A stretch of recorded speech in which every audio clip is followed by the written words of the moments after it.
Je suis là, figée sur le seuil de l'appartement de mon fils, tenant 2 sacs cadeaux. Aujourd'hui, c'est l'anniversaire de mes petits-enfants, Hugo et Léa, 7 ans. 8 mois que je n'ai pas vu leur visage. La porte s'ouvre, c'est Élodie, ma belle-fille. Elle me regarde avec ce mépris que j'ai appris à reconnaître. Les bras croisés, barrant l'entrée comme si j'étais une intruse. « Qu'est-ce que tu viens faire ici, Françoise ?» Mes mains tremblent. Pas de peur, d'une rage contenue. Je suis venue voir mes petits-enfants. C'est leur anniversaire. Elle ricane. Un rire bref, cruel. Tu n'entreras pas. Je te l'ai déjà dit. Tu ne verras plus jamais ces enfants. J'entends des pas derrière elle. C'est Mathieu, mon fils. Mon cœur s'accélère. Peut-être qu'aujourd'hui, il prendra mon parti. Peut-être qu'aujourd'hui, il ouvrira les yeux. Mais quand il apparaît sur le seuil, son regard est vide, lointain. « Maman, il vaut mieux que tu partes. » Sa voix est mécanique, comme s'il répétait des mots appris par cœur. « Mathieu, pour l'amour du ciel, ce sont mes petits-enfants. Je veux juste leur donner leur cadeau, chanter joyeux anniversaire. » Élodie s'avance d'un pas. « Tu as perdu ce droit quand tu as répandu des mensonges sur moi, quand tu as essayé de détruire mon mariage avec tes inventions. » Invention. Ce mot me brûle la gorge comme de l'acide. 8 mois comme ça. 8 mois depuis le jour où j'ai dit la vérité à mon fils. 8 mois que cette femme a monté ma famille contre moi. Et le pire, tout a commencé parce que j'ai découvert son infidélité. Parce que j'ai été assez stupide pour croire que la vérité comptait. Mais cette histoire n'a pas commencé hier. Elle a commencé il y a 2 ans, quand j'ai senti que quelque chose n'allait pas. J'ai passé 3 mois à enquêter, à rassembler des preuves, à découvrir chaque mensonge. Et quand j'ai enfin tout raconté à Mathieu, quand je lui ai montré les évidences, elle m'a anéanti. Elle m'a fait passer pour la méchante. Et ce que j'ai découvert sur Élodie était bien pire qu'une simple liaison. Mais pour que vous compreniez comment une mère de 62 ans, qui a toujours tout fait pour sa famille, a pu se retrouver dans cet enfer, je dois revenir au début. Je dois vous raconter comment c'était, avant qu'elle ne montre son vrai visage. Parce qu'au début, j'aimais cette femme comme ma propre fille. J'ai rencontré Élodie il y a 9 ans, quand Mathieu m'a appelé pour me dire qu'il avait trouvé la femme de sa vie. Il avait 26 ans, elle en avait 23. Je me souviens du jour où il me l'a présentée, brune, les yeux clairs, un large sourire, polie, affectueuse. Elle a commencé à m'appeler maman après 3 mois de relation. Je n'ai jamais eu de vraie mère, Françoise. Vous êtes tout ce dont j'ai toujours rêvé. J'ai mordu à l'hameçon.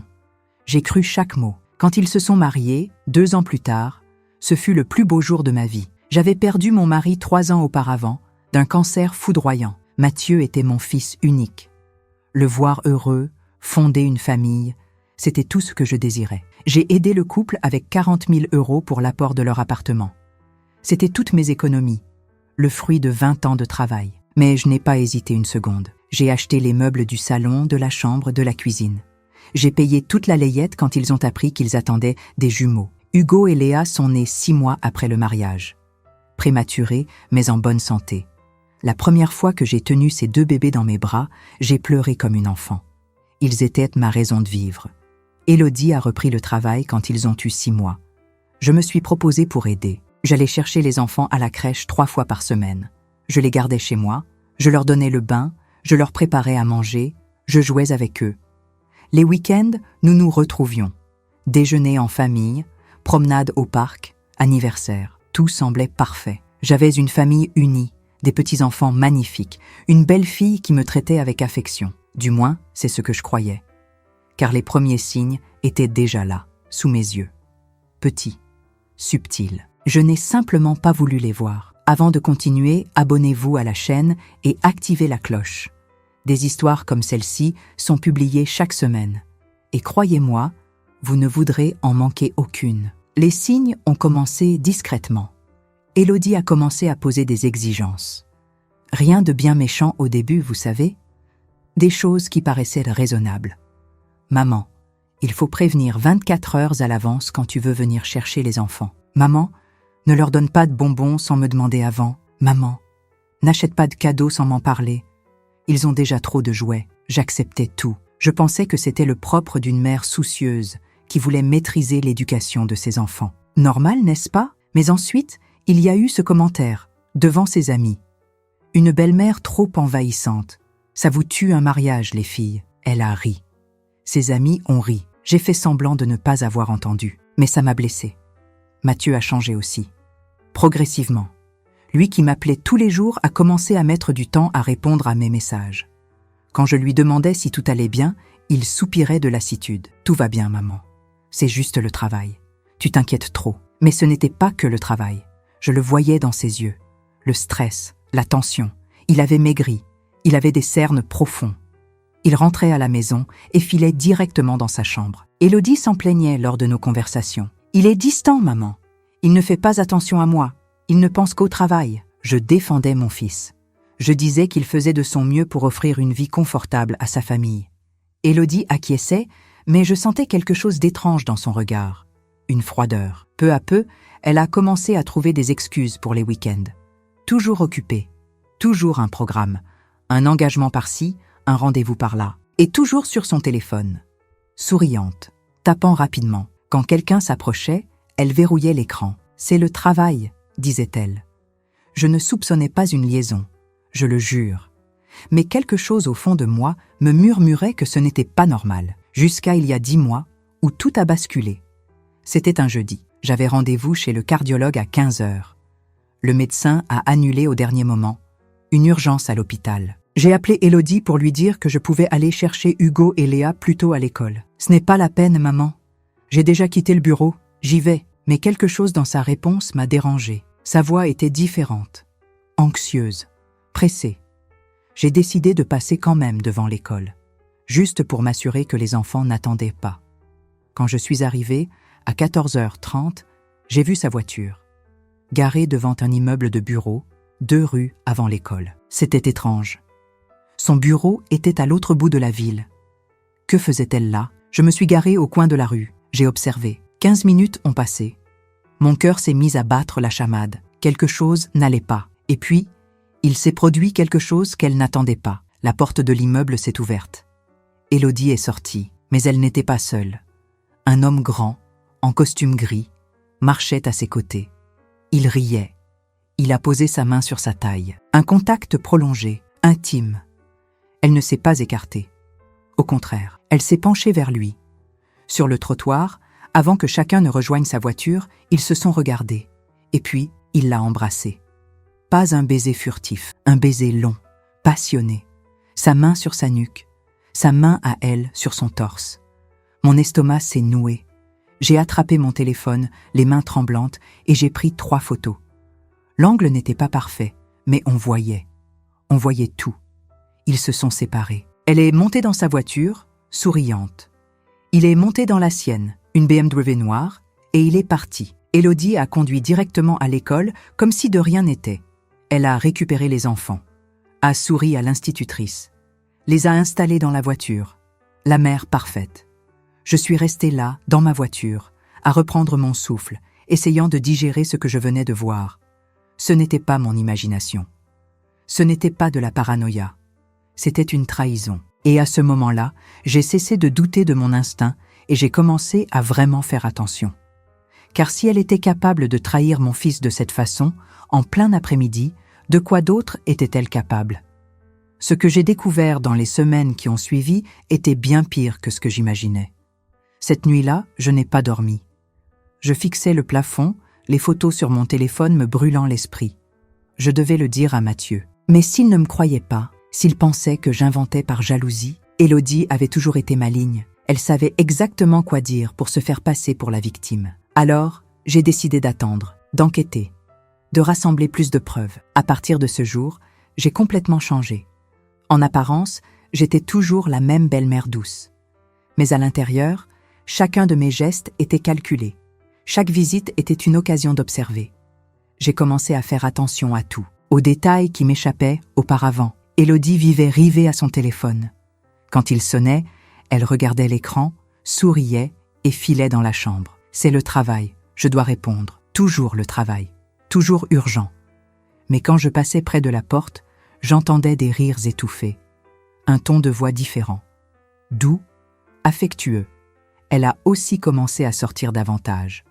Des réunions qui s'éternisaient, des événements d'entreprise, des apéros entre collègues. Mathieu restait à la maison avec les enfants, épuisé par sa journée, pendant qu'elle développait son réseau. J'ai pris un carnet. J'y notais tout. Les heures, les jours de la semaine, les schémas. Jeudi, départ à 14 heures, retour à 19 heures. Réunion client. Mardi, départ à 18 heures, retour à 23 heures. Dîner d'affaires. Samedi, départ à 10 heures, retour à 16 heures. Stage de formation. Toujours les mêmes excuses, toujours les mêmes jours. J'ai commencé à me présenter chez eux à l'improviste. J'inventais que j'étais dans le quartier, que j'apportais un gâteau, que je voulais voir les petits. Élodie était irritée. « Maman, on avait dit que tu prévenais avant. » Désolée ma chérie, je passais par là, mais j'observais. Le maquillage plus soigné certains jours, le parfum plus prononcé, la tenue plus élégante pour une simple réunion de travail. Mathieu ne remarquait rien. Il était aveugle, trop fatigué pour voir que sa femme menait une double vie. 3 semaines après cette première découverte, quelque chose a tout confirmé. C'était un vendredi. Élodie m'a appelée, la voix douce et gentille. « Maman, tu peux aller chercher Hugo et Léa aujourd'hui? J'ai une réunion très importante. Je vais finir tard. » « Bien sûr, ma chérie. Pas de problème. » J'ai récupéré les enfants à 17 heures. Je les ai emmenés chez moi. J'ai préparé des pâtes, leur plat préféré. Je leur ai mis un dessin animé. Ils étaient heureux, ils jouaient, ils riaient. Et puis Hugo, mon petit-fils de 7 ans, avec l'innocence des enfants, m'a dit quelque chose qui m'a presque glacé le sang. « Mamie, maman a un nouvel ami. Il est très gentil. » J'ai essayé de garder une voix calme, naturelle. « Ah oui? Quel ami, mon trésor? Je ne connais pas son nom. Mais parfois, il nous emmène au parc. Il nous achète des glaces. La semaine dernière, il a offert une voiture télécommandée à Hugo. » Léa, assise par terre en train de faire un puzzle, a ajouté « Il est beau, mamie. Il a une grande voiture noire, une BMW noire. » Le sang m'a quitté le visage. J'ai forcé un sourire. « Et papa vient avec vous ?» Hugo a secoué la tête. « Non, ce monsieur vient seulement quand papa travaille. Maman a dit que c'est une surprise, qu'on ne doit pas encore le dire à papa. Une surprise. » Elle se servait de mes petits-enfants. Elle utilisait des enfants de 7 ans pour couvrir sa trahison.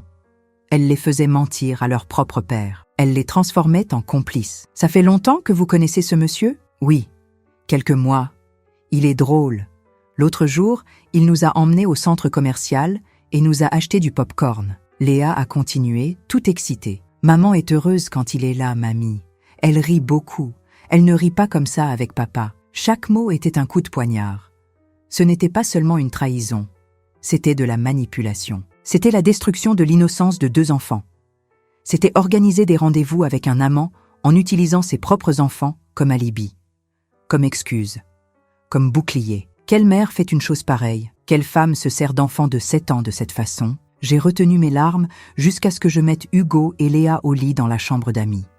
Quand j'ai fermé la porte, je me suis assise sur le canapé et j'ai pleuré. J'ai pleuré de rage, de dégoût, de désespoir. Élodie ne se contentait pas de trahir mon fils. Elle était en train de détruire ses enfants, en leur apprenant à mentir, à cacher des choses, à être complice d'une trahison qu'ils ne comprenaient même pas. Ce soir-là, j'ai appelé Mathieu pour lui dire que les enfants dormaient chez moi. Il m'a remercié, soulagé. Élodie n'a même pas répondu au téléphone. Et tandis que je regardais mes petits-enfants dormir, innocents, inconscients des ravages que cette femme causait dans notre famille, une certitude a grandi en moi. Il me fallait plus de preuves, car la trahison était bien plus grande que je ne l'imaginais. Et je devais protéger mon fils. Je devais protéger ses enfants, même si cela devait tout me coûter. Le lendemain, samedi matin, j'ai ramené Hugo et Léa chez eux. Élodie a ouvert la porte, l'air endormi, les vêtements froissés, les cheveux en désordre. « Merci de t'en être occupée, maman. La réunion d'hier était épuisante. » La réunion, bien sûr. J'ai forcé un sourire et je suis partie. Mais je ne pouvais pas me sortir ça de la tête. Il me fallait une confirmation. Il fallait que je sache si quelqu'un d'autre était au courant. Lundi, j'ai appelé Céline, la meilleure amie d'Élodie. Elles étaient inséparables depuis l'université. Si quelqu'un savait quelque chose, c'était elle. J'ai proposé un café.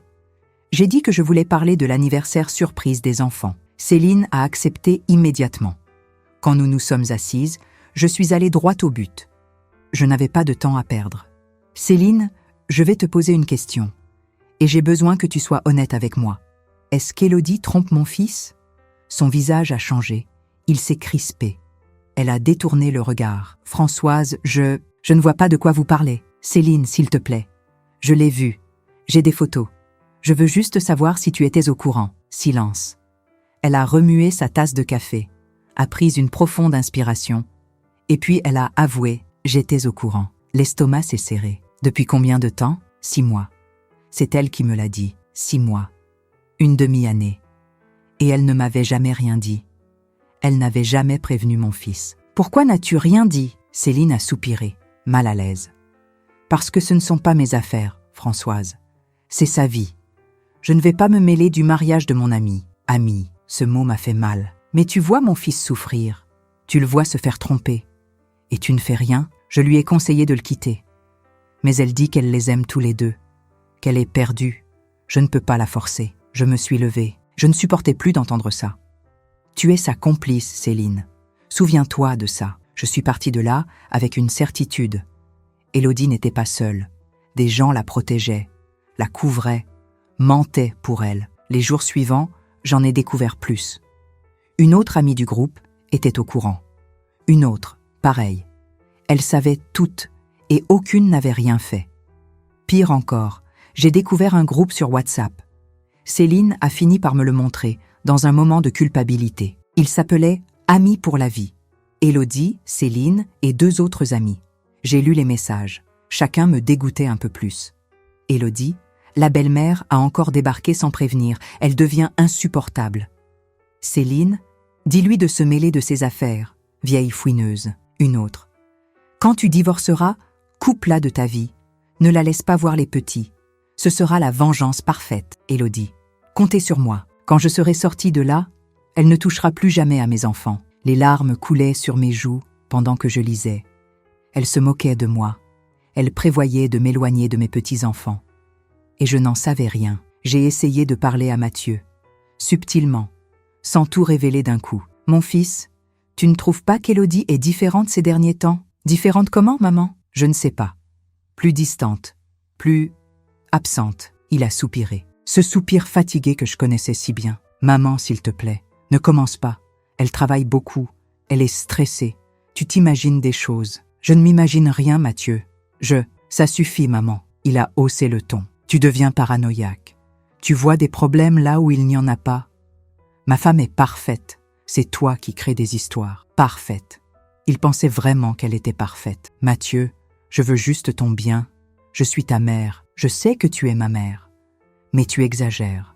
Tu deviens vieille et paranoïaque. Vieille et paranoïaque. Ces mots ont résonné dans ma tête toute la nuit. Je suis restée allongée dans le noir, à fixer le plafond, sentant le poids de la solitude. Mon fils ne me croyait pas. Ses amis étaient complices. Sa famille le savait et ne faisait rien. J'étais seule, complètement seule contre eux tous. Il y a eu une nuit où j'ai pensé à abandonner, à tout laisser tomber, à laisser mon fils le découvrir par lui-même, à le laisser se détruire, à laisser cette femme gagner. J'ai pleuré jusqu'à ne plus avoir de larmes. Je me sentais impuissante, trahie, pas seulement par ma belle-fille, mais par mon propre fils. Il avait choisi de la croire elle, plutôt que moi, la femme qui l'avait porté pendant 9 mois, qui s'était occupée de lui toute sa vie, qui avait tout donné pour lui, et il m'avait traité de paranoïaque. Je suis restée 3 jours sans parler à personne, enfermée chez moi, sans appétit, sans aucune envie, jusqu'à ce que, jeudi matin, mon téléphone sonne. C'était un numéro inconnu. J'ai répondu, d'une voix faible. « Allô, Madame Françoise ?» C'est Isabelle. Je me suis figée. « Isabelle ?» La femme de Christophe. « Je crois que nous devons parler, parce que la trahison est bien plus grande que vous ne l'imaginez, et bien plus ancienne. Je sais que cette histoire vous plaît. Alors, dites-moi en commentaire depuis quelle ville vous la regardez. Vraiment, je lis tout et je tiens à répondre. J'ai donné rendez-vous à Isabelle le jour même, dans un café discret, loin du quartier où tout le monde me connaissait. Quand elle est entrée, je l'ai reconnue tout de suite. Enceinte d'environ 6 mois. Le ventre déjà bien arrondi, le visage fatigué, les yeux rouges d'avoir trop pleuré. Elle s'est assise en face de moi et n'a pas perdu de temps. Je l'ai découvert il y a 2 semaines. Je trouvais mon mari distant. J'ai commencé à fouiller. J'ai trouvé des messages, des photos, des reçus. Il est avec Élodie depuis 1 an et demi. 1 an et demi. Plus longtemps que je ne le pensais. Isabelle, je suis sincèrement désolée. Moi aussi. Mais je ne suis pas venue ici pour me faire plaindre. Je suis venue parce que j'ai découvert quelque chose que vous devez savoir. » Elle a ouvert son sac. Elle en a sorti un dossier. Des documents, des captures d'écran de conversation. Ils ne font pas que coucher ensemble, Françoise. Ils ont des projets très précis. Mon cœur s'est emballé. Quel genre de projet? Élodie va demander le divorce à votre fils. Mais ce n'est pas n'importe quel divorce. Elle a ouvert le dossier. Elle m'a montré des captures d'écran de conversation entre Élodie et une avocate. Maître Renard, des messages échangés 3 mois plus tôt. Élodie: je dois m'assurer de garder l'appartement. Ma belle-mère a payé l'apport, mais l'acte est à mon nom et à celui de Mathieu. Maître Renard: si vous pouvez prouver qu'il est d'accord, il n'y a pas de problème. Et la pension alimentaire, l'avons-nous calculée? Élodie: je veux 2500 € par mois. Il en gagne 4000. C'est tout à fait faisable. 2500 €. J'ai continué à lire. Chaque message était pire que le précédent. Et ce n'est pas tout, a dit Isabelle en tournant la page. Elle m'a montré des calculs, des tableaux, des chiffres détaillés. Elle a calculé exactement ce dont elle a besoin pour vivre avec mon mari. Le loyer d'un appartement, les charges, l'école privée pour vos petits-enfants, tout. Le montant de la pension couvre exactement ces dépenses. Ma main tremblait en tenant les papiers. Mais ce n'est pas encore le pire, Françoise. Comment ça? Ce n'était pas le pire. Isabelle a pris une profonde inspiration. Elle m'a montré un autre document. Regardez la date de ses conversations avec l'avocate. J'ai regardé. Il y a 3 mois. Maintenant, regardez ça. Elle m'a montré une capture d'écran d'une conversation entre Élodie et Christophe. Christophe: quand est-ce que tu vas demander le divorce? Je n'en peux plus d'attendre. Élodie: calme-toi, mon amour. J'ai déjà pris rendez-vous avec l'avocate. Tout est prévu. Dans 2 mois, je pars d'ici avec tout ce que je veux. Le message datait de 5 mois. Elle prépare ça depuis 5 mois, Françoise. Avocate engagée. Documents prêts. Elle a même déjà un appartement loué avec mon mari. Un appartement? Oui. Ils l'ont loué ensemble il y a 3 mois. Le bail est à leurs 2 noms. Ils ont dépensé 15 000 € en meubles. Mon Dieu. Pendant que mon fils travaillait comme un forcené. Pendant qu'il rentrait épuisé. Pendant qu'il me disait que tout allait bien. Elle se construisait une autre vie. Avec un autre homme. Avec l'argent de mon fils. Mais il y a une chose qui m'a le plus écœurée, a poursuivi Isabelle. Sa voix a tremblé. Et je pense que ça vous écœurera aussi. Elle a tourné à la dernière page. C'était des captures d'un groupe WhatsApp. Nouveau départ. Seulement Élodie et Christophe. Christophe: et la vieille, tu avais dit que tu allais la priver des petits. Élodie: ne t'en fais pas. J'ai déjà parlé à mon avocate. Je vais prétendre qu'elle est trop envahissante, qu'elle crée des conflits, que l'environnement est toxique pour mes enfants à cause d'elle. Je vais demander la garde exclusive et une mesure d'éloignement. Christophe: et si le juge n'accepte pas? Élodie: il acceptera. Mon avocate est une spécialiste. On va monter un dossier, tout documenté. Des conversations, des audios modifiés, des témoins. Les filles ont déjà accepté de témoigner qu'elle est déséquilibrée. Le juge va tomber dans le panneau. Faux témoignages, audio modifiés. Des mensonges pour m'éloigner de mes petits-enfants. Elle ne voulait pas seulement l'appartement. Elle ne voulait pas seulement la pension. Elle voulait me détruire. Isabelle, c'est criminel. C'est criminel, Françoise. Je suis restée à regarder ces documents. 5 mois de préparation. Une avocate payée, un appartement loué, des témoins achetés, un plan millimétré pour détruire mon fils et pour m'arracher mes petits-enfants, pendant que je doutais de moi-même, pendant que mon fils me traitait de paranoïaque, pendant que je pleurais seule en pensant que je devenais folle. Elle était en train de manigancer tout ça, froidement, avec calcul. « Votre fils est-il au courant ?» a demandé Isabelle. J'ai essayé de lui dire. Il ne m'a pas cru. Le mien non plus ne me croirait pas. C'est pour ça que je suis venue. Parce que seuls, nous n'obtiendrons rien. Ils nous traiteront de folles, de jalouses, de vengeresses. Elle avait raison. Mais si nous avons des preuves, si nous leur montrons tout d'un coup, sans laisser de place aux mensonges, alors ils n'auront aucune issue. J'ai regardé Isabelle, enceinte, trahie, mais forte, déterminée. Et à cet instant, quelque chose en moi a changé. La femme fragile qui pleurait seule la nuit est morte là. La femme qui avait peur de la confrontation, qui avait peur de perdre son fils, qui acceptait d'être traitée de paranoïaque. Cette femme a cessé d'exister. Alors, nous allons la faire tomber, ai-je dit, la voix ferme, froide. Isabelle a souri, un sourire triste, mais déterminé. Oui, Et au lieu d'aller directement à la confrontation, j'ai fait quelque chose qu'Élodie n'aurait jamais imaginé. J'ai commencé à jouer à son propre jeu. Mais en mieux. Ce jour-là, après avoir quitté le café avec Isabelle, j'ai appelé un avocat. Pas n'importe lequel, le meilleur de la ville en droit de la famille, Maître Laurent Moreau. J'ai pris rendez-vous pour le lendemain matin. J'ai apporté tous les documents qu'Isabelle m'avait donnés, les photos que j'avais prises, les captures d'écran du groupe WhatsApp. Maître Moreau a tout analysé. Cela lui a pris 40 minutes. Quand il a eu fini, il a enlevé ses lunettes et m'a regardé sérieusement. « Madame, vous avez de quoi monter un dossier solide. Mais ce n'est pas encore suffisant. » « Comment ça ? Pas suffisant. Il en faut plus, beaucoup plus, des preuves irréfutables, des vidéos, des enregistrements audio, des documents financiers. Si nous agissons maintenant, elle niera tout. Elle dira que les photos sont un montage, que les captures d'écran sont fausses, et le juge pourrait la croire. L'estomac s'est contracté. Alors, que dois-je faire ? Enquêter davantage. Engager un professionnel. Et le plus important, ne la laisser rien soupçonner. Continuer à être la belle-mère gentille, la belle-mère qui ne sait rien. C'est exactement ce que j'ai fait. J'ai engagé un détective privé le jour même. Serge, 52 ans, ancien policier, spécialisé dans les affaires d'infidélité. Je lui ai donné 3 000 €. C'était presque tout ce que j'avais sur mon compte, mais peu m'importait. Je veux des photos, des vidéos, des enregistrements, tout ce que vous pourrez trouver. Comptez sur moi, madame. Dans 2 semaines, vous aurez un dossier complet. Mais je n'allais pas rester les bras croisés à attendre. Je devais faire ma part. J'ai installé une petite caméra dans ma voiture. Une de ces dashcams. Élodie me l'empruntait parfois quand la sienne était au garage.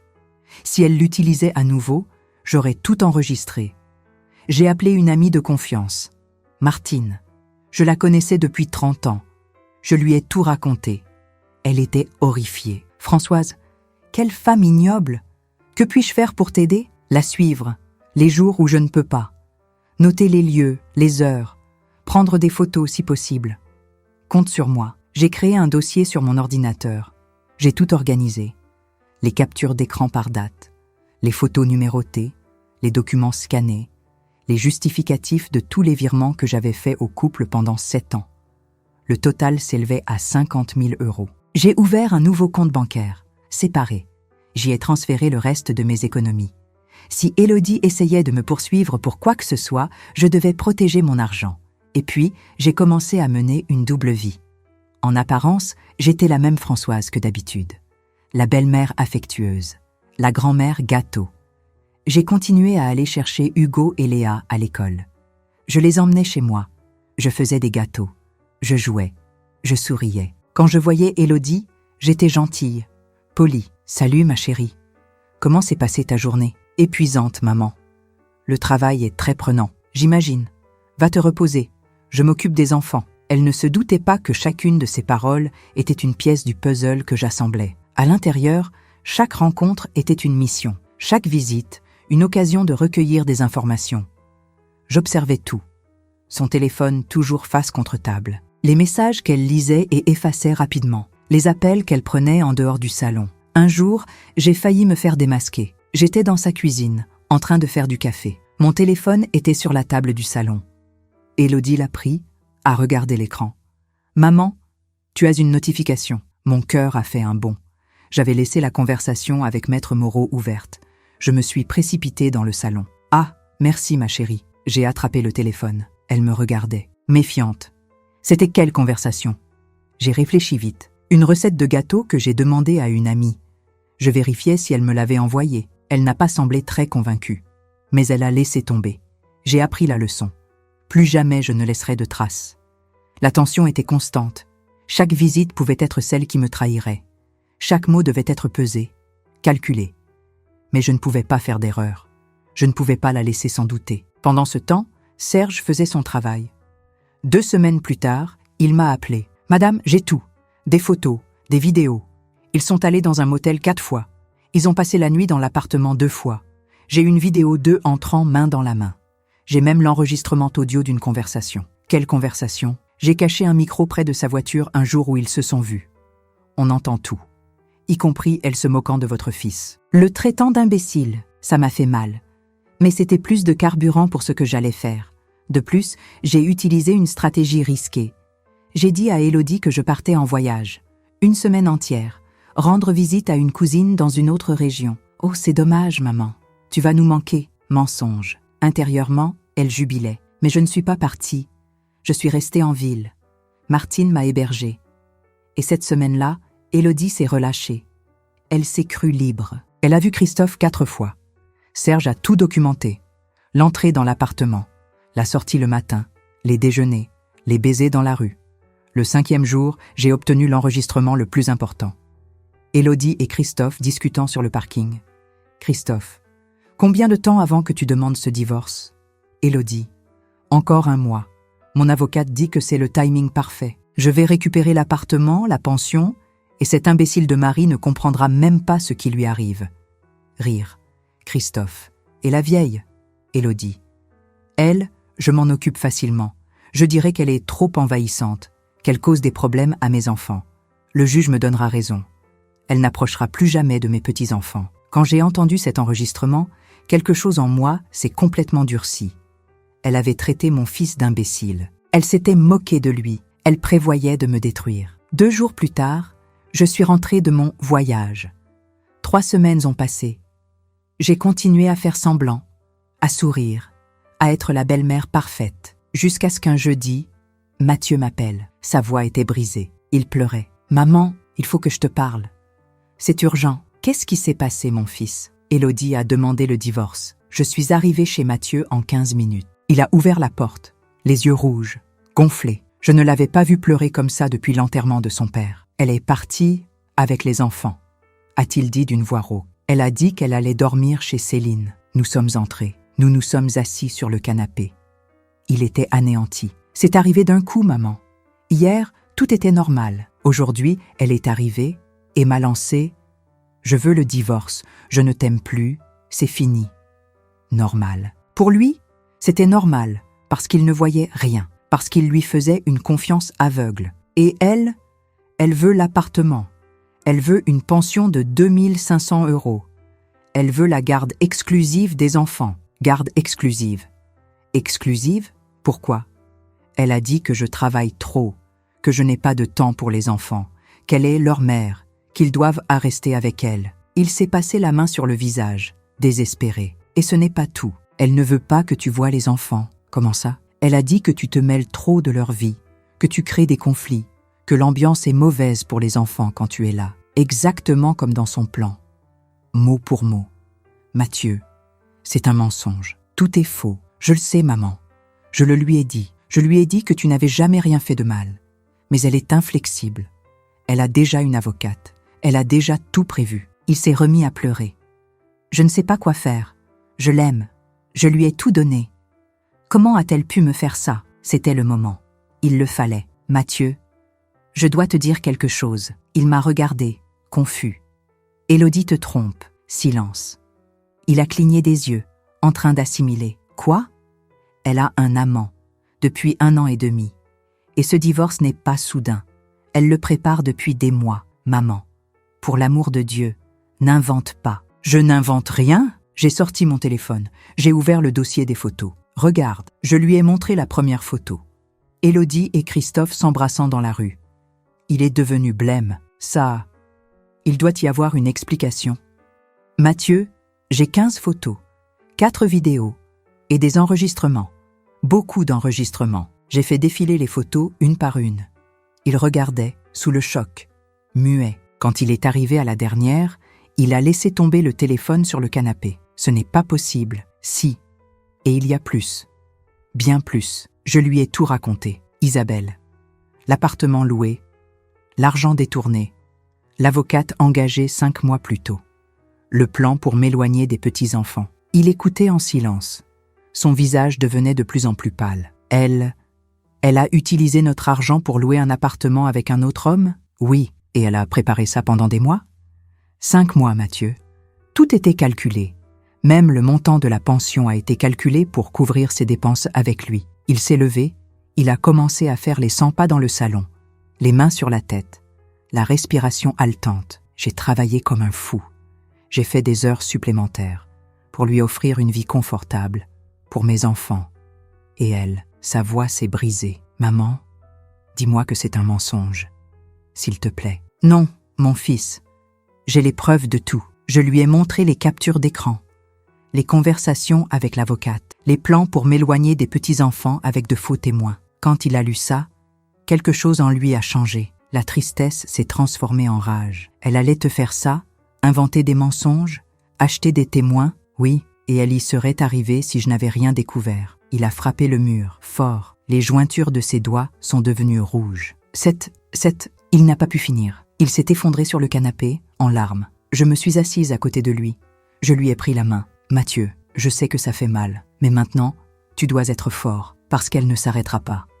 Elle essaiera de te détruire. Elle essaiera de m'éloigner de mes petits-enfants. Et si nous n'agissons pas, elle y parviendra. Il a relevé le visage, les yeux rouges. Mais il y avait quelque chose de différent maintenant. De la détermination. Qu'est-ce qu'on fait? On engage un meilleur avocat que la sienne. On rassemble toutes les preuves. Et on lui montre qu'elle s'en est prise aux mauvaises personnes. Il a pris une profonde inspiration. A essuyé ses larmes. Elle n'aura rien, maman. Ni l'appartement, ni la pension, et encore moins mes enfants. Exactement. Cette nuit-là, Mathieu et moi sommes devenus des alliés.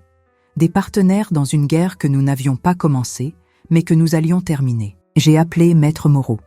Je lui ai dit que Mathieu savait tout. Parfait. Prenez rendez-vous ici demain, tous les deux. Nous allons préparer la contre-attaque. J'ai raccroché et j'ai regardé mon fils. Il était brisé, anéanti, mais pas vaincu. Mon fils, dans les jours qui viennent, tu vas devoir faire semblant. Tu devras lui faire croire que tu acceptes le divorce, que tu es résigné. Pourquoi ? Parce que si elle pense que nous savons tout, elle détruira les preuves. Elle disparaîtra. Elle compliquera tout. Il a hoché la tête. Je peux le faire. Et il l'a fait. Pendant les 3 jours suivants, Mathieu a été le meilleur acteur que j'ai jamais vu. Il répondait à ses appels d'une voix calme. Il disait qu'il réfléchirait aux conditions du divorce, qu'il voulait le meilleur pour les enfants. Élodie est devenue confiante, relaxée. Pendant ce temps, nous mettions en place le piège parfait. Le lendemain, Mathieu et moi sommes allés ensemble au cabinet de Maître Moreau. Nous avons tout apporté. Photos, vidéos, enregistrements, capture d'écran, relevés bancaires. Maître Moreau a examiné le matériel pendant 1 heure. Quand il a eu fini, il a souri. Un sourire confiant. C'est de l'or en barre.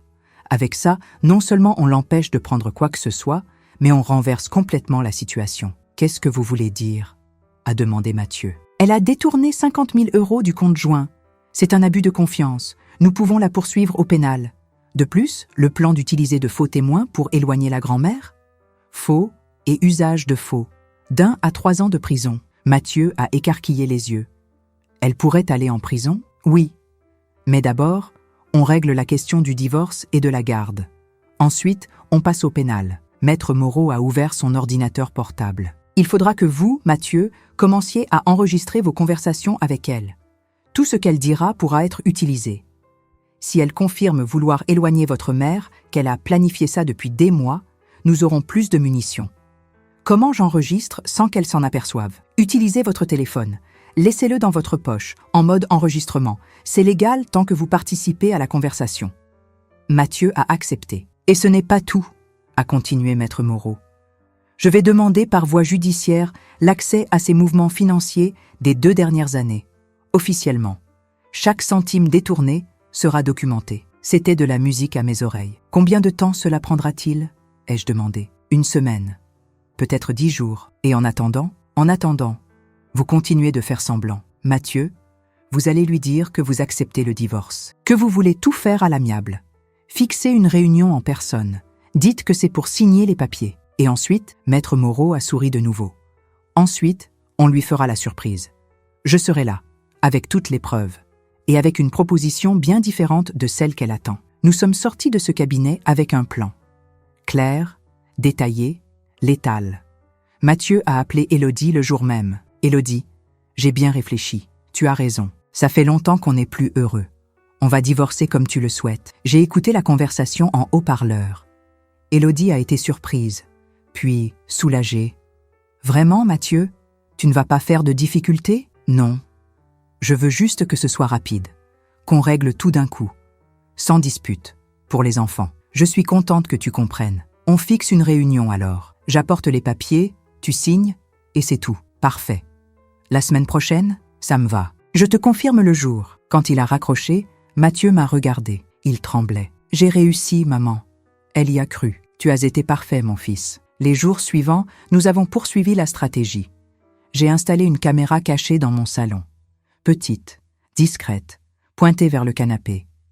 Élodie avait l'habitude de laisser Hugo et Léa avec moi pendant qu'elle faisait des courses.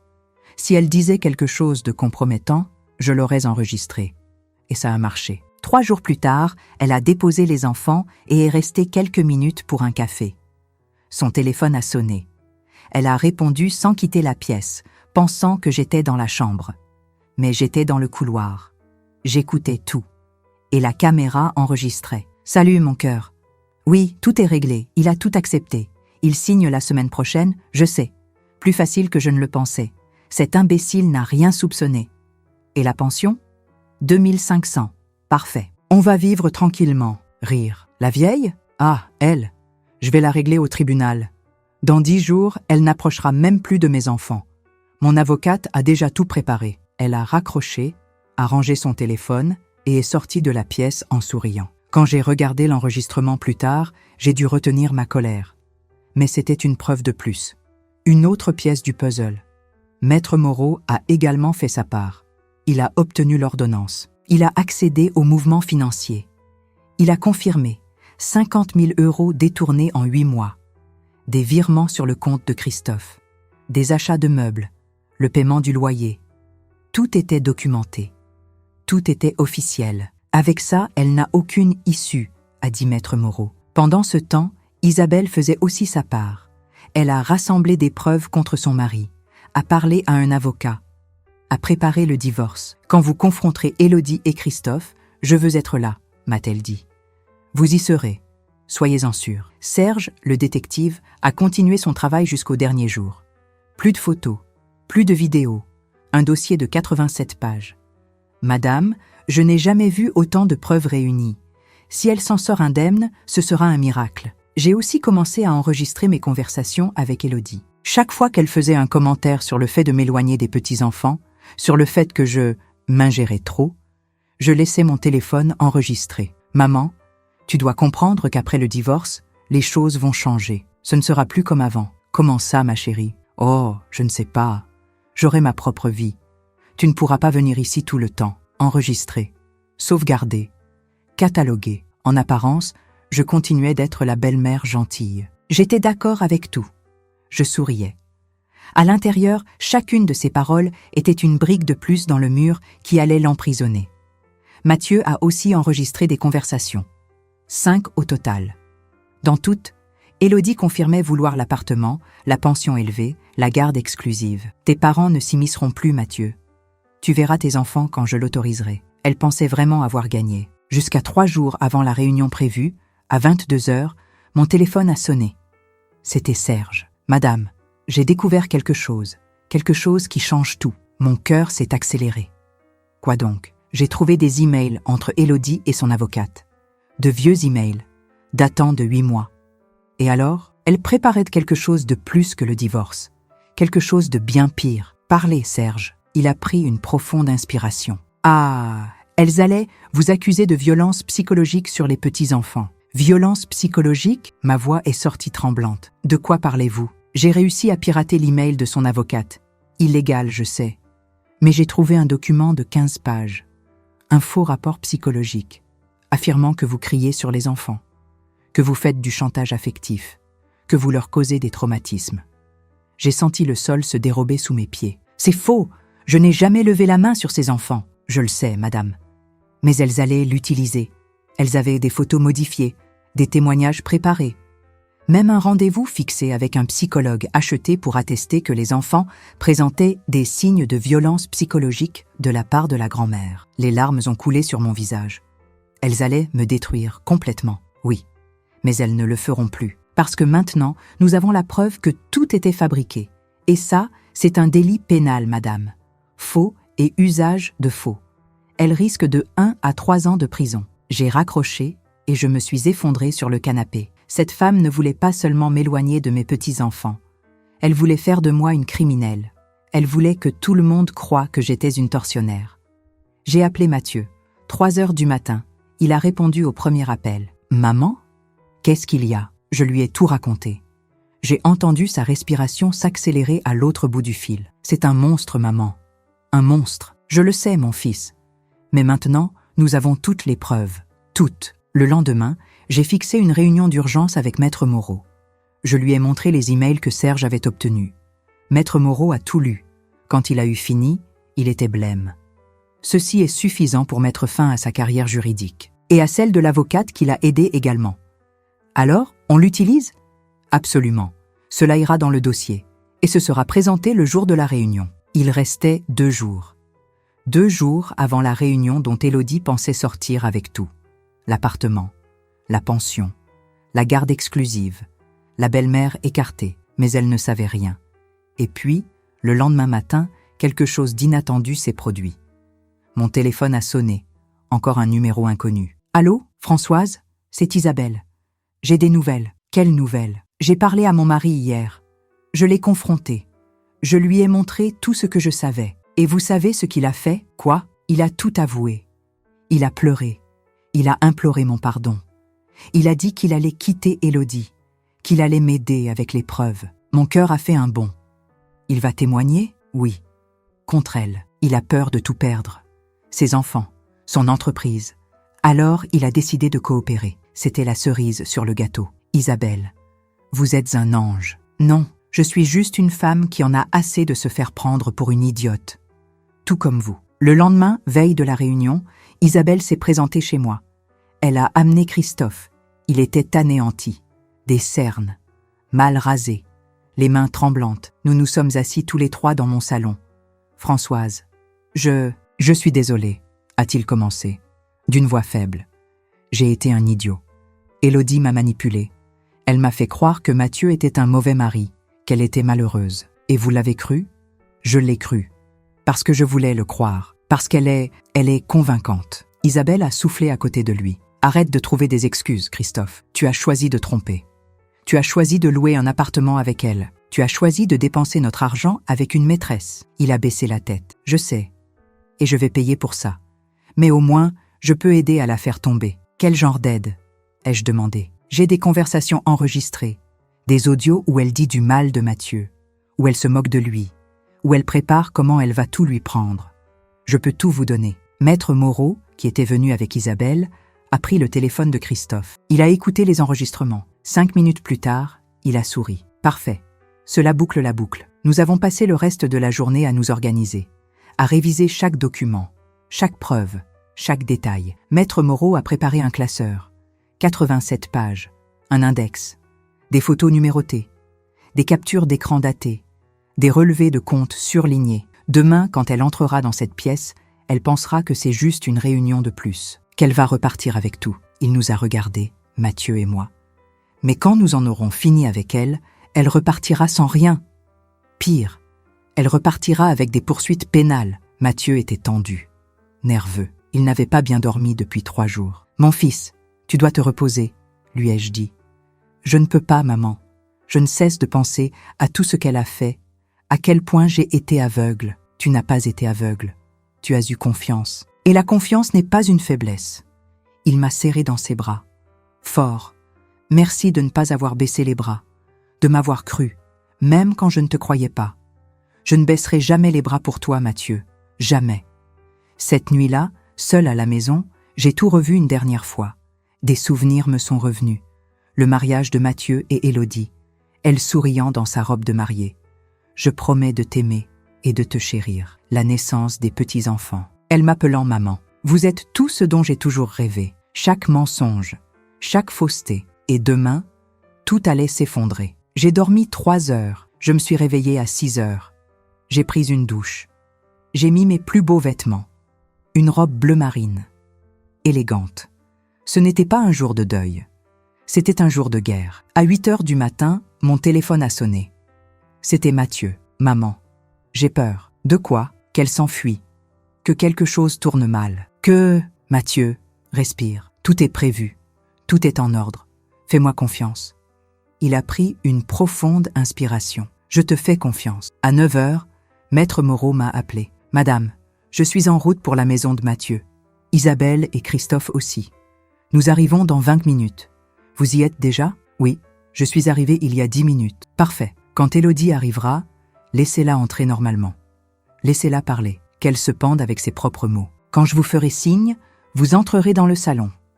Entendu. À 9h30, Maître Moreau est arrivé. Il est entré par la porte de derrière. Personne ne l'a vu. Il s'est caché dans la chambre d'amis. Isabelle est arrivée peu après, avec Christophe. Ils sont restés dans la pièce voisine, la porte entr'ouverte. Ils pouvaient tout entendre. Madame Martin, la voisine de l'immeuble où se retrouvaient Élodie et Christophe, est venue aussi. Elle allait témoigner des allées et venues. À 10h, Mathieu m'a regardé. Il était pâle. Elle vient d'envoyer un message. Elle arrive. Je suis allée dans la chambre. Porte fermée. Mais je pouvais tout entendre grâce à l'interphone que Maître Moreau avait installé. Mon cœur battait si fort que j'ai cru qu'il allait exploser. 10h05, 10h10, 10h15, la sonnette. J'ai entendu Mathieu marcher vers la porte. Des pas lents, lourds, la poignée qui tourne, la porte qui s'ouvre. « Salut Mathieu !» Sa voix, douce, fausse. « Salut !» Entre, des pas qui entrent. Des talons hauts sur le parquet. Où sont les enfants? À l'école. Ah, tant mieux. On réglera ça plus vite. Je l'ai entendu s'asseoir sur le canapé. Le bruit du classeur qui s'ouvre. J'ai apporté tous les documents. Tu n'as qu'à signer ici, ici et ici. L'appartement reste pour moi. Pension de 2500. La garde des enfants pour moi. Tu les verras un week-end sur 2. Silence. Mathieu, tu m'écoutes? Oui. Alors, signe vite. J'ai un rendez-vous tout à l'heure. Je parie qu'elle en avait un. Un rendez-vous avec Christophe. Avant de signer, je veux éclaircir certaines choses. J'ai entendu l'irritation dans sa voix. Quelle chose? On a déjà tout discuté. Non, on n'a pas discuté. Mathieu, ne complique pas les choses. Signe. Élodie, assieds-toi et écoute-moi. Silence tendu. Je sais tout. Tu sais quoi? L'infidélité. Christophe. L'appartement. L'argent que tu as détourné. Tout. J'ai entendu sa respiration s'accélérer. De quoi tu parles? Tu es fou? Non. Et je vais te le prouver. Je l'ai entendu prendre la télécommande. Je vais te montrer quelques vidéos. Et après, tu décideras si tu veux toujours que je signe quelque chose. Mathieu, c'est ridicule. Regarde, le son de la télévision qui s'allume. Silence. Et puis, je l'ai entendu. Sa respiration devenant haletante, effrayée. Ça, c'est un montage. Non? Et il y a plus. Bien plus. C'était l'heure. Maître Moreau est sorti de la chambre. J'ai entendu ses pas. « Bonjour Élodie. Je suis Maître Laurent Moreau, l'avocat de Mathieu. Qu'est-ce qui se passe? Asseyez-vous. Vous en aurez besoin. » J'ai entendu des chaises grincer. D'autres pas. Isabelle est entrée dans le salon, avec Christophe. « Salut, Élodie. » Son cri a été aigu, désespéré. « Qu'est-ce que vous faites ici ?» Christophe n'a pas répondu. Isabelle a souri, froidement. « On est venu assister à ton spectacle. » Et puis, enfin, ce fut mon tour. Je me suis levée. J'ai pris une profonde inspiration. J'ai ouvert la porte de la chambre. J'ai traversé le couloir. Chaque pas ferme. Décidé. Je suis entrée dans le salon. Élodie m'a vue. La couleur a quitté son visage. Toi, je me suis assise dans le fauteuil en face d'elle. J'ai croisé les jambes. Je l'ai regardée dans les yeux. « Salut, ma chérie. » On discute et l'enfer s'est déchaîné. Élodie était pétrifiée sur le canapé. Les yeux écarquillés, les documents du divorce éparpillés sur le sol. « Françoise, qu'est-ce que c'est que ça ?» Je n'ai pas répondu. Je me suis contentée de la regarder, avec ce regard qu'elle connaissait, celui de la belle-mère douce. Mais maintenant, il y avait autre chose, de la glace, de la détermination. Maître Moreau s'est assis à côté de Mathieu. Il a ouvert son classeur. 87 pages, impeccablement organisées. « Élodie, cette réunion ne se déroulera pas comme vous l'aviez prévu. Il n'y aura pas de signature de votre accord de divorce aujourd'hui. Du moins, pas selon vos conditions. » Elle a essayé de se lever. Mathieu lui a barré le passage. « Assieds-toi. » Sa voix était différente, ferme, autoritaire. Elle ne l'avait jamais entendu parler ainsi. Elle s'est rassise, les mains tremblantes. « Commençons par le commencement, » a dit Maître Moreau. « Connaissez-vous cet homme ?» Il a brandi une photo. Christophe et Élodie, main dans la main, entrant dans un motel. Silence. « Élodie, je vous ai demandé si vous connaissiez cet homme. Je peux expliquer, ce n'est pas nécessaire.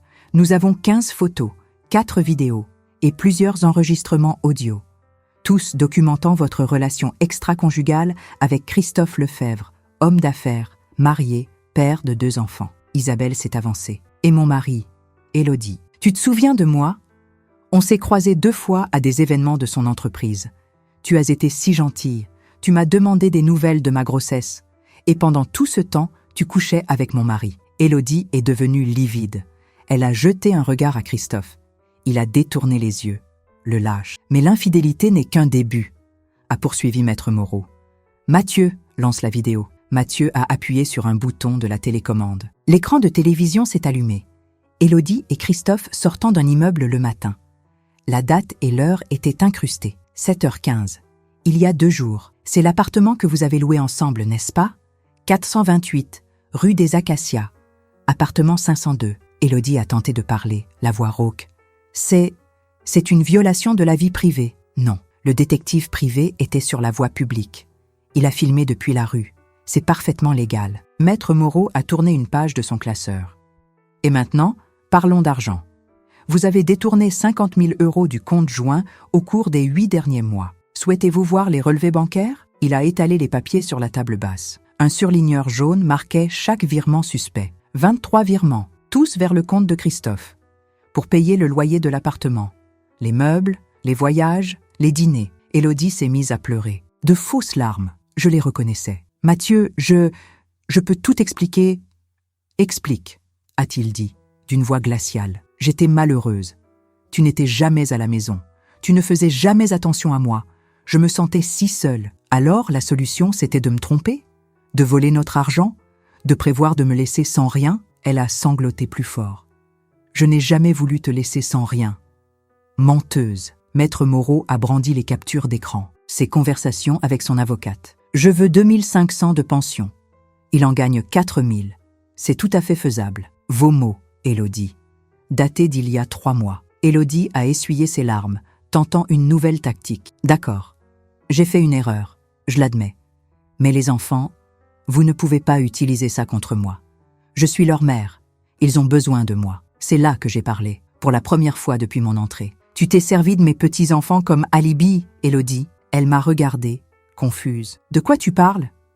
C'est Hugo qui me l'a dit, que tu l'emmenais, lui et Léa, en promenade avec tonton Christophe, qu'ils croyaient que c'était une surprise pour leur père. Tu as transformé des enfants de 7 ans en complices de ta trahison. J'ai vu une lueur de culpabilité dans ses yeux, mais elle a vite été remplacée par la colère. C'est différent. Je n'ai jamais fait de mal à mes enfants. Mais tu allais m'accuser de leur en faire, n'est-ce pas? Un silence de mort s'est abattu sur la pièce. Maître Moreau a ouvert une autre section du classeur. Ici, des emails entre vous et votre avocate, Maître Renard. Date, il y a 8 mois. Il a commencé à lire à haute voix. Je dois éloigner ma belle-mère de mes enfants. Elle est trop envahissante. Puis-je monter un dossier? Réponse de l'avocate. Oui, nous pouvons plaider la violence psychologique. Rassembler des témoins. Créer un rapport. Dans ces cas, le juge donne généralement raison à la mère. Le visage d'Élodie était cireux. Et ce n'est pas tout, a poursuivi Maître Moreau. Vous avez préparé un faux rapport psychologique. 15 pages, attestant que Françoise criait sur les enfants. Faisait du chantage affectif. Leur causait des traumatismes. Il a jeté le document sur la table. Ceci est un délit pénal, Élodie. Faux et usage de faux. Vous risquez d'1 à 3 ans de prison. Elle s'est mise à trembler de manière incontrôlable.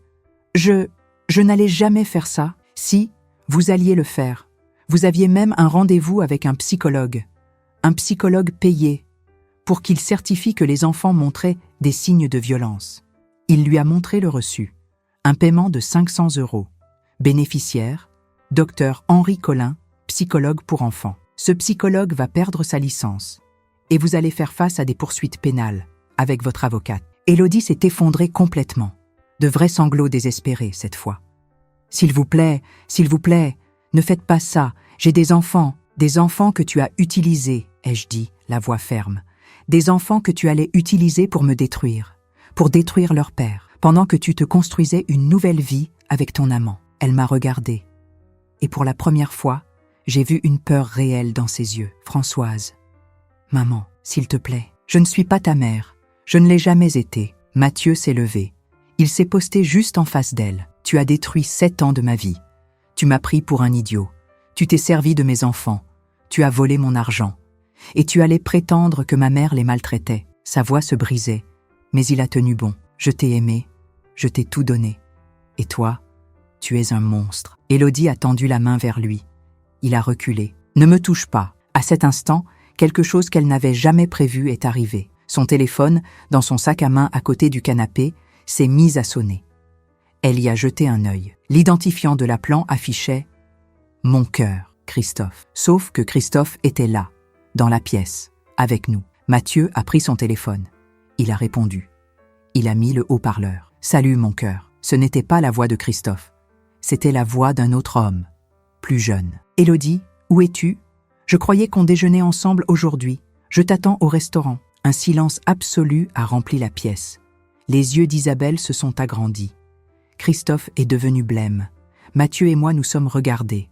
« Qui est-ce » a demandé Mathieu, à voix basse. L'homme à l'autre bout du fil a continué. « Élodie, tu es là ? Écoute, si tu ne viens pas, j'annule. Et tu me dois des explications sur l'argent que je t'ai prêté le mois dernier. 500 €, ce n'est pas rien. » Mathieu a raccroché. Il a regardé Élodie, puis Christophe, puis de nouveau Élodie. « Il y en a un autre ?»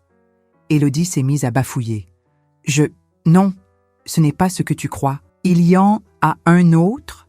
a hurlé Mathieu. Elle a éclaté en sanglots incontrôlables. Christophe s'est levé d'un bond, furieux. « Tu étais avec moi, avec un autre ?» « Christophe, je peux expliquer. »« Alors explique, qui est-ce ?»« C'est un ami, » a hurlé Isabelle. « Il t'a appelé mon cœur. Il a parlé d'argent prêté. » Maître Moreau m'a regardé et m'a fait un léger signe de tête. Il était temps de mettre fin à ce cirque. « Assez » a-t-il dit, d'une voix forte et autoritaire. Tout le monde s'est tu. « Élodie, je vais être très claire avec vous. Vous avez 2 options. Et seulement 2. Elle a levé les yeux vers lui, le visage dévasté par les larmes. « Option 1. Vous acceptez nos conditions. Garde partagée 50-50. 0 pension alimentaire, puisque vous gagnez plus que Mathieu. Vous rembourserez les 50 000 € que vous avez détournés en 24 mensualités. Vous signerez un document renonçant à toute plainte contre Françoise. Et vous ne l'empêcherez plus jamais de voir ses petits-enfants. » Il a marqué une pause dramatique. Option 2. Nous allons au tribunal. Avec toutes ces preuves. Vous perdrez la garde. Vous paierez une pension à Mathieu. Vous ferez face à des poursuites pénales pour abus de confiance et faux et usage de faux. Et vous risquez de 1 à 3 ans de prison. À vous de choisir. Élodie l'a regardé. Puis Mathieu. Puis moi. Décidez. Maintenant. Elle a tenté une dernière carte. « Vous ne pouvez pas faire ça, je suis une mère, j'ai des droits. » Mathieu a ri. Un rire amer, creux. « Des droits ? Tu as perdu tous tes droits quand tu as transformé nos enfants en menteurs, quand tu m'as volé, quand tu as essayé de détruire ma mère. » Maître Moreau a regardé sa montre. « Vous avez 30 secondes, après quoi je dépose plainte. »« Non, attendez, 20 secondes, s'il vous plaît, 10 secondes. »« J'accepte » a-t-elle crié. « J'accepte l'accord. » Et ce fut tout. À cet instant, Élodie a tout perdu. Maître Moreau a sorti un autre document de son classeur. Il était déjà prêt.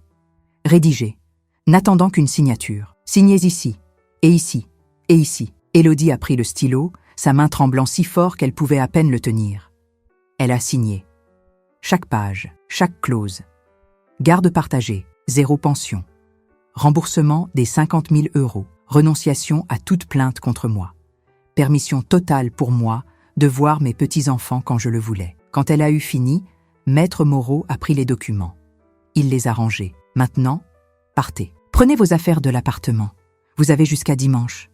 Mais je n'ai nulle part où aller. Ce n'est pas notre problème. Vous avez planifié votre nouvelle vie. Allez la vivre. Élodie a regardé Christophe, désespéré, cherchant un quelconque soutien. Il a détourné le regard. « Ne me regarde pas. Tu étais avec quelqu'un d'autre. C'est fini entre nous. Christophe, s'il te plaît. Dégage. » Elle a essayé de se lever. Ses jambes ont flanché. Elle est retombée sur le canapé. « J'ai tout perdu. »« Oui, » ai-je dit. « Et tu l'as bien mérité. » C'est là que Mathieu a parlé. La dernière chose qu'elle entendrait de lui ce jour-là. « Tu verras Hugo et Léa. un week-end sur 2. Mais il y a des règles. Tu ne diras pas de mal de moi devant eux. Tu ne diras pas de mal de ma mère. Tu ne leur présenteras aucun nouveau petit ami tant qu'ils seront enfants. Si tu enfreins une seule de ces règles, je te traînerai à nouveau devant la justice. Et là, tu les perdras pour de bon. Élodie a hoché la tête en pleurant. Et une dernière chose, a poursuivi Mathieu, les larmes aux yeux. Je t'ai aimé, vraiment. J'aurais donné ma vie pour toi. Et tu as tout jeté à la poubelle. Pourquoi? Pourquoi as-tu fait ça? Elle n'a pas répondu. Il n'y avait pas de réponse. Mathieu a essuyé ses larmes. Sors de chez moi. Et ne reviens jamais. Élodie s'est levée. Elle a pris son sac. Elle est passée devant moi en titubant, sans un regard. Arrivée à la porte, elle s'est retournée une dernière fois. Françoise, je suis désolée. Je l'ai regardée droit dans les yeux. Non, tu n'es pas désolée. Tu es juste désolée de t'être fait prendre. Elle est partie. La porte s'est refermée. Silence. Mathieu s'est effondré sur le canapé. Il a pleuré. Un cri fort, douloureux, profond. Je me suis assise à ses côtés. Je l'ai serré dans mes bras comme quand il était petit. C'est fini, mon fils, c'est fini. Isabelle pleurait aussi. Christophe se tenait à côté d'elle, la tête basse, anéanti. Maître Moreau a rangé tous les documents. Je vais tout enregistrer aujourd'hui. L'accord sera juridiquement contraignant dans 48 heures. Je l'ai remercié. J'ai payé ses honoraires. 5 000 €. Chaque centime en valait la peine. Dans les jours qui ont suivi, Élodie a déménagé. Elle n'a pris que ses vêtements et ses effets personnels. Elle a laissé les meubles. Tout ce que j'avais acheté est resté pour Mathieu et les petits. Elle a essayé d'appeler quelquefois. Mathieu n'a jamais répondu. Ses amis, Céline et les autres, ont disparu. Quand elles ont appris que tout avait été découvert, qu'il y avait même un autre amant, elles ont pris leur distance. Sa réputation était ruinée. Christophe est retourné avec Isabelle. Elle l'a repris, mais à certaines conditions. Thérapie de couple, plus aucun contact avec Élodie. Transparence totale. Il a tout accepté. Il avait une peur bleue de perdre ses enfants. L'avocate d'Élodie, Maître Renard, a fait l'objet d'une procédure disciplinaire pour avoir préparé de faux documents et planifié de faux témoignages. Elle a perdu sa licence pendant 2 ans. Et Élodie, elle a déménagé dans un autre quartier, a loué un petit appartement, a commencé une thérapie, m'a-t-on dit. Les premiers mois, elle a respecté l'accord à la lettre, ramenait les enfants à l'heure, ne disait de mal de personne. Mais sa relation avec Hugo et Léa n'a plus jamais été la même. Les enfants sentent les choses. Ils savaient que quelque chose s'était passé, que leur mère avait fait quelque chose de mal. Et moi, je suis redevenue une grand-mère, une vraie grand-mère. Je vais chercher mes petits-enfants à l'école 3 fois par semaine. On fait des gâteaux ensemble, on va au parc. Ils dorment chez moi tous les samedis. Il a fallu 6 mois à Mathieu pour se remettre émotionnellement. Thérapie, antidépresseur au début, mais peu à peu, il est redevenu lui-même. Et puis, 8 mois après tout ça, il a rencontré quelqu'un. Juliette, une enseignante, 32 ans, gentille, sincère, simple. Quand il me l'a présentée, j'ai eu peur. Peur que ce soit une autre Élodie, une autre menteuse. Mais Juliette était différente. Il y avait de la vérité dans ses yeux. Et quand elle a rencontré Hugo et Léa, son affection était authentique. Françoise, je n'essaierai jamais de prendre votre place. Vous serez toujours leur grand-mère. Je veux juste être une amie, quelqu'un qui prend soin d'eux et de Mathieu. J'ai pleuré, de soulagement, de bonheur. Aujourd'hui, 1 an et demi après cette confrontation, je vois mes petits-enfants 4 fois par semaine. Hugo a 8 ans. Léa aussi. Ils grandissent, en bonne santé, heureux. Mathieu et Juliette sont ensemble depuis 10 mois. Il est heureux, vraiment. Il rit de nouveau. Il sourit de nouveau. Élodie respecte l'accord. Elle voit les enfants un week-end sur 2. Mais ils préfèrent rester avec leur père. Ils préfèrent rester avec moi. Pas par aliénation, mais par choix. Et quant à ce jour à la porte, il y a 8 mois où elle m'a empêché d'entrer. Ce fut la dernière fois qu'elle a essayé. Parce que 3 jours après cet incident, Mathieu a demandé une révision de la garde, invoquant une violation de l'accord. Élodie a fait marche arrière. Elle s'est excusée. Elle n'a plus jamais empêché ma visite. Aujourd'hui, quand je vais chez Mathieu, Hugo et Léa courent pour me serrer dans leurs bras. « Mamie, tu as apporté un gâteau ? » « Oui, mes amours, au chocolat, comme vous l'aimez. » Et quand je m'assois sur le canapé de ce salon, avec mes petits-enfants sur les genoux, que je vois Mathieu dans la cuisine avec Juliette, souriant, préparant le café, étant heureux, je respire profondément et je suis reconnaissante. Reconnaissante de ne pas avoir abandonné, d'avoir enquêté, de m'être battue. Parce que si j'étais restée silencieuse, si j'avais accepté d'être traitée de paranoïaque, de folle, de vieille fouineuse, Élodie aurait gagné. Elle aurait tout pris, l'appartement, l'argent, mes petits-enfants, mon fils, et je serais ici, seule, sans rien. Mais non, je me suis battue et j'ai gagné. Parfois, les gens me demandent « Françoise, regrettez-vous de l'avoir dit, d'avoir enquêté? Est-ce que ça en valait la peine ?» Je regarde mes petits-enfants, mon fils, la vie que nous avons reconstruite après la tempête, et je réponds « Ça valait chaque seconde, chaque larme, chaque nuit blanche, parce que la vérité blesse, mais le mensonge détruit. Et j'ai choisi la vérité. Je choisirai toujours la vérité. Si vous êtes arrivés jusqu'ici, merci. Merci d'avoir écouté mon histoire, d'être resté avec moi tout au long de ce parcours. Je sais que beaucoup d'entre vous vivent peut-être quelque chose de similaire en ce moment. Vous voyez quelqu'un que vous aimez se faire trahir, manipuler, utiliser, et vous vous sentez impuissant, sans savoir quoi faire. Je comprends cette douleur, je l'ai vécue. Mais laissez-moi vous dire une chose. Vous n'êtes pas folle, vous n'êtes pas paranoïaque. Si votre instinct vous crie que quelque chose ne va pas, c'est probablement le cas.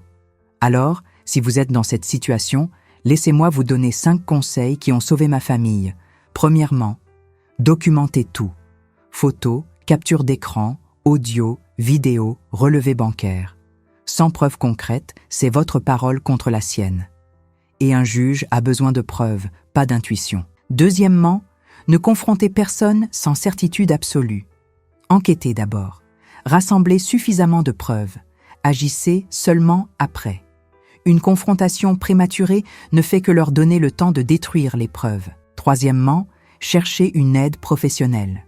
Un avocat spécialisé, un détective privé, un thérapeute. Seul, vous pouvez commettre des erreurs irréparables. Chaque centime investi en vaut la peine. Quatrièmement, gardez votre calme. Contrôlez vos émotions. Les éclats de colère ne font que renforcer leur position. La froideur, la stratégie et la planification gagnent les guerres. Soyez la glace, pas le feu. Cinquièmement, ne sous-estimez jamais votre propre force.